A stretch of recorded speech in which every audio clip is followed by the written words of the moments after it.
Terima kasih pemirsa, Anda kembali menyaksikan Kominfo Newsroom.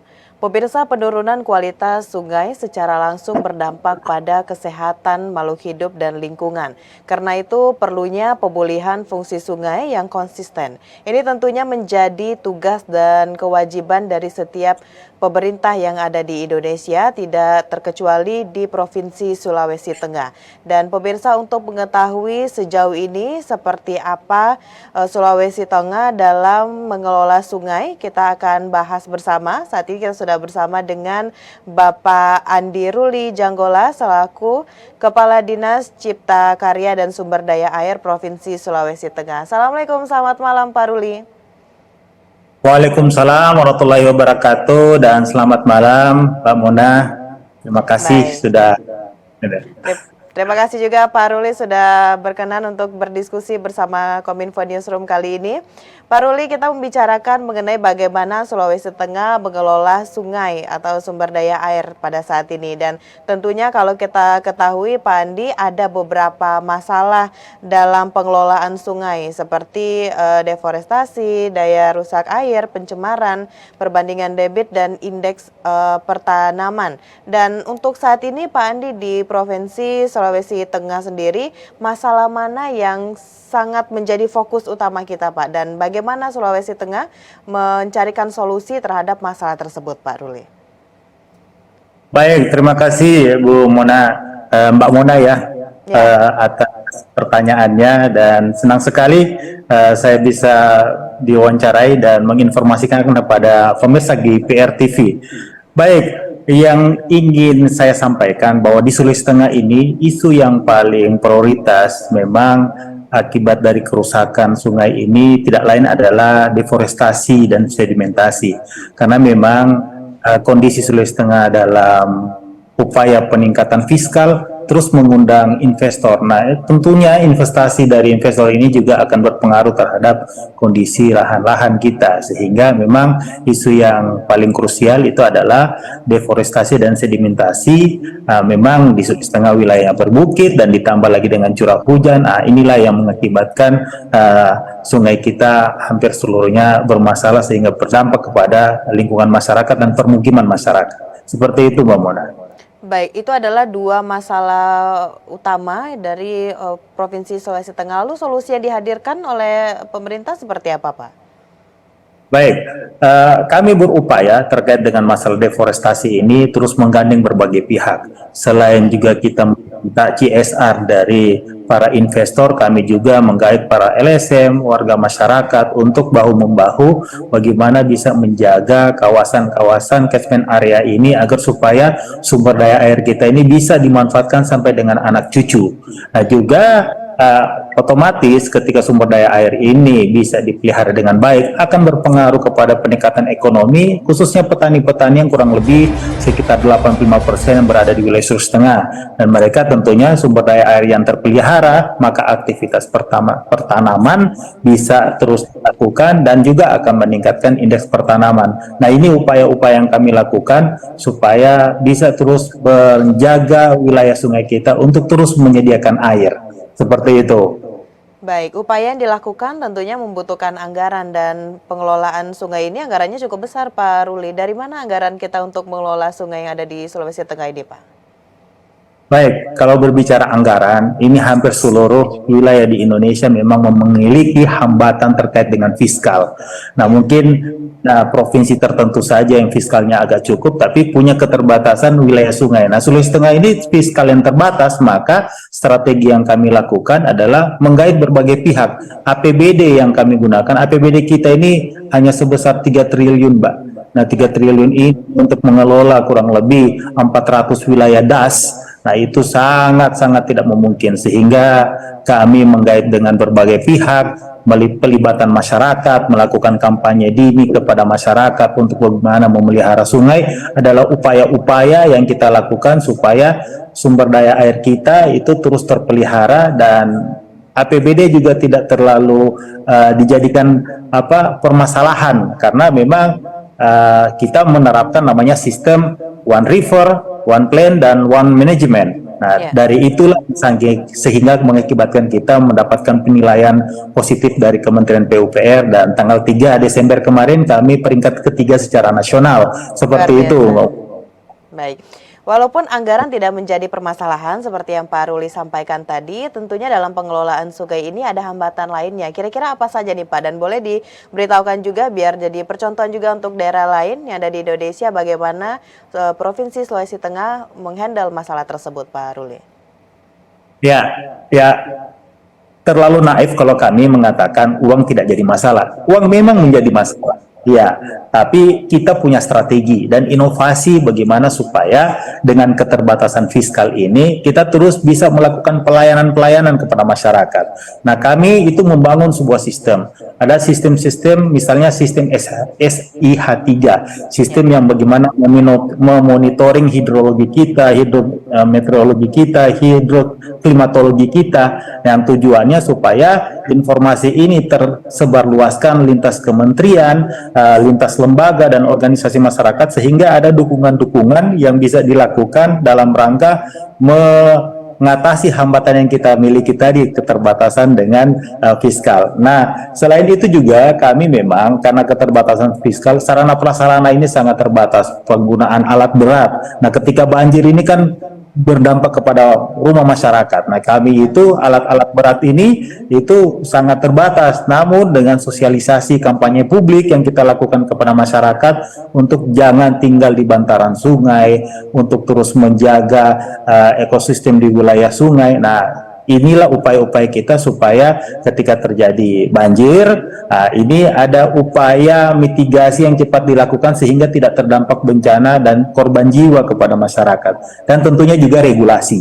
Nah, regulasi ini kita buat dan kita sosialisasikan dengan cara-cara edukatif dan konstruktif sehingga bisa diterima oleh masyarakat dan bisa diaplikasikan. Nah, seperti itulah upaya-upaya yang kami lakukan di Sulawesi Tengah untuk mengatasi hambatan-hambatan terkait dengan pengelolaan sungai. Baik, itu adalah upaya yang kita lakukan selama ini dan tentunya Pak Ruli, sinergi berbagai pihak juga sangat penting dalam hal ini. Lalu sejauh ini bagaimana peran Pemda sendiri untuk menyukseskan pengelolaan sungai yang ada di Provinsi Sulawesi Tengah, Pak Ruli? Baik, terima kasih Bu Muna. Peran-peran Pemda ini yang pasti kita melibatkan seluruh stakeholder. Karena keterlibatan stakeholder ini adalah kunci penting bagaimana bisa mensukseskan kita bisa memelihara sumber daya air. Ingat, biasanya kata pepatah, negara yang bisa mengelola air dengan baik itu adalah negara yang menuju kemakmuran. Nah, ini yang kita upayakan dengan melibatkan semua pihak, melakukan kampanye dini sejak dini melalui program-program. Ketika hari air, ada tanggal 3 Maret itu hari air dunia. Nah, kita melibatkan anak SD, anak SMP, anak SMA bagaimana supaya bisa memelihara sumber-sumber daya air ini melalui kegiatan-kegiatan edukasi, bikin lomba gambar bagaimana bisa memelihara sumber daya air, memelihara lingkungan. Nah, ini upaya-upaya kita yang kita lakukan agar supaya program-program pemerintah bisa dilakukan dengan pelibatan semua pihak. Seperti itulah yang kami upayakan dan kita lakukan di Sulawesi Tengah. Baik, selain peran Pemda, tadi Pak Ruli juga menyampaikan ada partisipasi juga dari anak-anak sekolah. Ada lagi Pak pihak lain yang juga kita libatkan untuk pengelolaan sumber daya sungai ini yang ada di Sulawesi Tengah. Contoh konkret kegiatan lainnya seperti apa Pak? Baik, contoh konkret biasanya kami melakukan kegiatan penghijauan. Nah, kegiatan penghijauan ini sendiri biasanya setelah pelaksanaan kegiatan kampanye publik melalui masyarakat, nah kami melibatkan NGO melalui program Dinas Kehutanan maupun dinas-dinas terkait melakukan kegiatan untuk penghijauan di kawasan-kawasan yang terindikasi dan ada koordinatnya itu mengalami pengundulan dan sedimentasi tinggi. Nah, ini yang kami upayakan dengan membuat rekomendasi-rekomendasi sehingga melalui peran Bapeda sebagai perencana makro itu mendeliver kepada OPD-OPD terkait yang memiliki tugas dan fungsinya dan melibatkan NGO serta investor yang berada di kawasan-kawasan sungai untuk pelibatan CSR-nya, sehingga program-program inilah yang kami sinergikan untuk mengantisipasi permasalahan yang kami hadapi dalam pengelolaan sumber daya air, khususnya di wilayah sungai yang ada di Sulawesi Tengah. Seperti itu upaya kami, Mbak Mona. Ya, baik. Berarti peran masyarakat di sini juga sangat penting dan dari pemerintah Sulawesi Tengah juga terus merangkul masyarakat agar bisa melakukan optimalisasi begitu pengelolaan sungai yang ada saat ini. Selain itu, Pak Ruli juga sangat penting adalah sumber daya manusianya sendiri nih Pak, yang benar-benar bisa mengatur mulai dari regulasi, strategi dan sebagainya. Sejauh ini seperti apa yang telah kita lakukan, Pak Ruli? Baik, untuk sumber daya manusia ya tentunya kita terus berupaya meningkatkan kapasitasnya. Tentunya kegiatan bimbingan teknis, kegiatan sosialisasi itu terus kita upayakan karena memang menjadi kebutuhan bagi khususnya kami ASN dan aparat untuk peningkatan kapasitas. Nah, di sisi lain juga kita terus meningkatkan koordinasi dan konsultasi, Mbak Mona. Karena tanpa koordinasi dan konsultasi, maka setiap rekomendasi yang kami terbitkan melalui tim koordinasi pengelolaan sumber daya air ini tidak akan bisa sampai kepada pihak-pihak lain. Nah, sehingga kami dalam 1 tahun itu kegiatannya itu 1 sampai 2-3 kali melakukan kegiatan koordinasi dengan lintas stakeholder, pelibatan LSM, pelibatan perguruan tinggi, lembaga lainnya, termasuk juga para investor. Tujuannya untuk rekomendasi ini supaya bisa dikerjakan oleh multi pihak. Tujuannya tidak hanya semata-mata menggunakan sumber daya APBD, tapi pihak-pihak lain juga bisa memanfaatkan sumber dayanya untuk mendorong pemeliharaan wilayah sungai ini. Dan terakhir kita menekankan regulasi. Regulasi ini penting khususnya di sisi punishment dan reward. Nah, ketika ada investasi masuk tapi tidak bisa memelihara wilayah sungai, maka kita akan melakukan pengawasan ketat dan kami meminta langsung bahwa sumber-sumber CSR-nya itu tidak perlu lagi disetorkan ke APBD, tapi langsung melakukan aksi nyata dengan pelibatan dan rekomendasi program yang kita inginkan. Seperti itu, Mbak Mona. Baik, tentunya dengan semua regulasi, apa yang telah kita sajikan untuk pengelolaan sungai ini ada tujuan tersendirinya, Pak Ruli. Lalu dengan pengelolaan sungai ini, apa visi yang ingin dicapai di masa depan oleh Provinsi Sulawesi Tengah, Pak?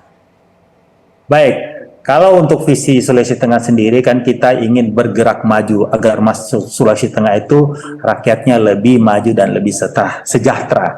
Nah, untuk itu mana bisa maju dan sejahtera, maka kita harus bijaksana memanfaatkan sumber daya air khususnya dengan bijak dan lestari. Karena pemanfaatan sumber daya air ini kita buatkan memang regulasi khusus dan memang kita buatkan cadangan-cadangan dalam pemanfaatan sumber daya air ini masih harus kita lakukan upaya untuk penyediaan cadangan khususnya untuk kebutuhan air minum. Nah, karena memang begini Mbak Mona, di Sulawesi Tengah ini termasuk satu wilayah yang mengalami tingkat prevalensi stunting. Nah, stunting ini kan dia terkait dengan penyediaan air. Nah, sehingga sumber-sumber daya air ini memang kita sangat batasi untuk pemanfaatan hanya industri, tapi kita manfaatkan juga dan kita buatkan regulasinya dalam rangka penyediaan air khusus untuk penanganan stunting. Karena kita berada di wilayah kepulauan, ada masyarakat yang di daerah remote area, nah ini terbatas dengan akses air bersih. Nah, ini upaya-upaya kita, kenapa penting memelihara sumber daya air, karena itu dalam rangka tidak lain untuk penurunan angka stunting yang secara nasional ini menjadi program untuk upaya menurunkan angka prevalensi stunting itu sendiri. Seperti itu Bu Mona yang kami lakukan dan kita upayakan untuk menjadikan sumber daya air ini lebih lestari, bisa berkesinambungan.